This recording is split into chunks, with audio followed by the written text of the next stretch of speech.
ግብጽ በሱዳን ትይዩ ተቀናቃኝ መንግሥት ለመመስረት የሚደረገውን ጥረት እንደማትቀበል አስታወቀች።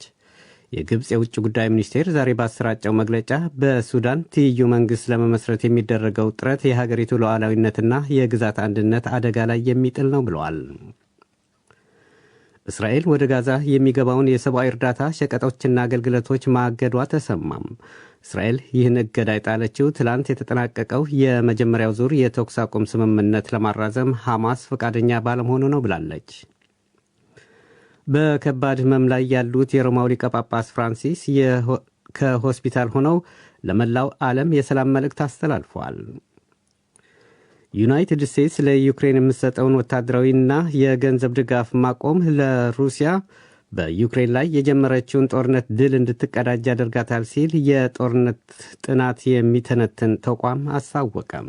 ዜና በዝርዝር። ግብጽ በሱዳን ትይዩ ተቀናቃኝ መንግሥት ለመመስረት የሚረዳውን ጥረት እንደማትቀበል አስታወቀች። የግብጽ የውጭ ጉዳይ ሚኒስቴር ዛሬ ባወጣው መግለጫ በሱዳን ትይዩ መንግሥት ለመመስረት የሚደረገው ጥረት የሀገሪቱ ሉዓላዊነትና የግዛት አንድነት አደጋ ላይ የሚጥል ነው ብለዋል። እንዲህ አይነቱ ተግባር በሱዳን ፖለቲካዊ መፍትሔ ለማምጣት የሚደረገውን ጥረት እንደሚያወሳስብና በሀገሪቱ ያለውን ሰብአዊ ቀውስ እንደሚያባብስ ነው የውጭ ጉዳይ መስሪያ ቤቱ ያከለው። በመጨረሻም ሁለቱም የሱዳን ተፋላሚ ኃይሎች የሀገሪቱን ብሔራዊ ጥቅም ለማስከበር ሰላማዊ መፍትሔ ላይ በትጋት እንዲሳተፉ የጠየቀ ሲሆን የውጭ ጣልቃ ገብነት እንዳይቀበሉም አሳስቧል ሲል የዘገበው አዣንስ ፍራንስ ፕረስ ነው። እስራኤል ወደ ጋዛ የሚገባውን የሰብአዊ እርዳታ ሸቀጦችና አገልግሎቶችን ማገዷ ተሰማም። እስራኤል ይህን እገዳ የጣለችው ትላንት የተጠናቀቀው የመጀመሪያው ዙር የተኩስ አቁም ስምምነት ለማራዘም ሐማስ ፈቃደኛ ባለመሆኑ ነው ብላለች። የጠቅላይ ሚኒስትር ቤንጃሚን ኔታንያሁ ጽሕፈት ቤት ዛሬ ባሰራጨው መግለጫ ሐማስ የመጀመሪያው ዙር የተኩስ አቁም ስምምነት እንዲራዘም ፈቃደኛ ባለመሆኑ ሀገራቸው ይህን እርምጃ መውሰዷን አስታውቀዋል። ቀደም ሲል የአሜሪካው ፕሬዝደንት የመካከለኛው ምስራቅ ልዩ መልእክተኛ ስቲቭ ዊትኮቭ የሮመዳን ጾምና የአይሁዳውያን የፋሲካ በዓላትን ምክንያት በማድረግ የተኩስ አቁም ስምምነቱ ለ42 ቀናት በጊዜያዊነት እንዲራዘም ሐሳብ አቅርበው ነበረ። የኔታንያሁ መንግሥት ሐሳቡን መቀበሉን አስታውቆ የነበረ ቢሆንም ሐማስ በእጁ የሚገኙ በሕይወት ያሉና የሞቱ እስራኤላውያን ታጋቾች በሙሉ እንዲለቅ የሚል ቅድመ ሁኔታ አስቀምጦ እንደነበር ታውቋል። ሐማስ በበኩሉ ጊዜያዊ የተኩስ አቁም ማራዘሚያው ተራ ማወናበጃ ነው ብሏል። አያይዞም እስራኤል ወደ ጋዛ ሰብአዊ እርዳታ እንዳይገባ ያስተላለፈችውን ውሳኔ እንድትቀለብስ ጠይቋል። ሁለተኛው ዙር የተኩስ አቁም ስምምነት ለማድረግ የሚያስችል ድርድር እንዲቀጥል መጠየቁንም ሮይተርስ ዘግቧል። የግብፅ የውጭ ጉዳይ ሚኒስቴር ባወጣው መግለጫ እስራኤል በጋዛ የምግብ እርዳታን እንደ መቀጣጫ መሳሪያ መጠቀሟን ተቀባይነት የሌለውና ሊፈቀድ የማይገባው ሲል ተቃውሞውን አሰምቷል። በሌላ ዜና እስራኤል ዛሬ በተለያዩ የጋዛ አካባቢዎች በፈጸመችው ጥቃት 4 ፍልስጤማውያን ሲሞቱ 6 መቁሰላቸውን የጋዛ ጤና ጥበቃ ሚኒስቴር መግለጹን አዣንስ ፍራንስ ፕረስ ዘግቧል። በከባድ ሕመም ላይ ያሉት የሮማው ሊቀ ጳጳስ ፍራንሲስ ከሆስፒታል ለመላው ዓለም የሰላም መልእክት አስተላልፈዋል። ሊቀ ጳጳሱ መናገር ስለማይችሉ መልእክታቸው የተሰራጨው በጽሑፍ ነው።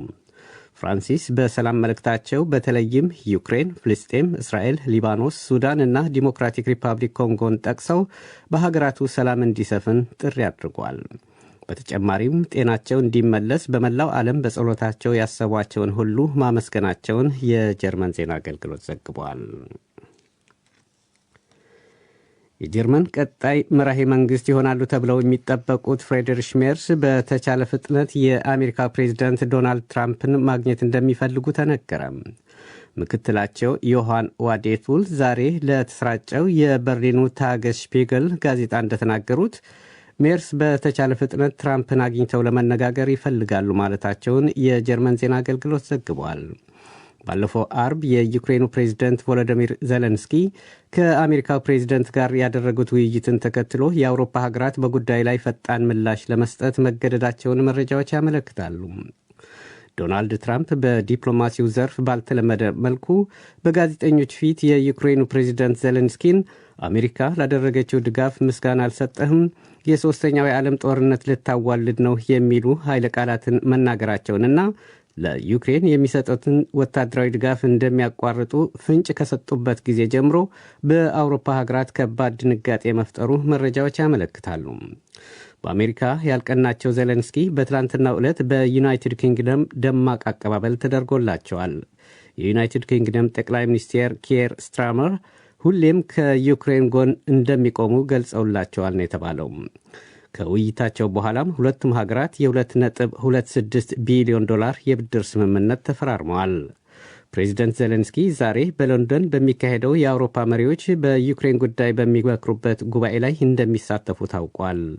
የለንደን ነዋሪዎች በሰላማዊ ሰልፍና የዩክሬን ብሔራዊ መዝሙር በመዘመር ለዩክሬን ያላቸውን ድጋፍ ገልጸዋል። ዩናይትድ ስቴትስ ለዩክሬን የምትሰጠውን ወታደራዊና የገንዘብ ድጋፍ ማቆም ሩሲያ በዩክሬን ላይ የጀመረችውን ጦርነት ድል እንድትቀዳጅ ያደርጋታል ሲል የጦርነት ትንተና ተቋም አስታወቀም።